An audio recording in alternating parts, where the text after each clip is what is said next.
مجلس إدارة نادي الزمالك بيعقد اجتماع حاليا، هم يعني عندهم اجتماع منعقدين. أهم ملفاتهم النهارده شيكابالا وبيعه. شيكابالا النهارده ملفاته تقيلة جدا. شيكابالا عنده عرض من نادي نابولي الإيطالي، والعرض وصل 2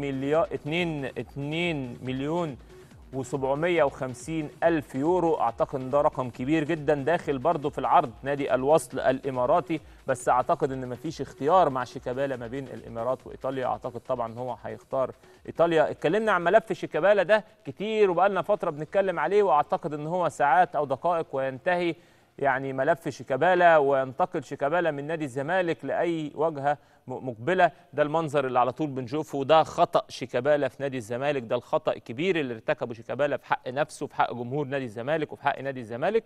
ولكن خلاص وصلنا لمرحلة النهارده بياخدوا قرار مجلس إدارة نادي الزمالك لمصلحة نادي الزمالك، لمصلحة الفريق. شيكابالا النهارده بيدخل 2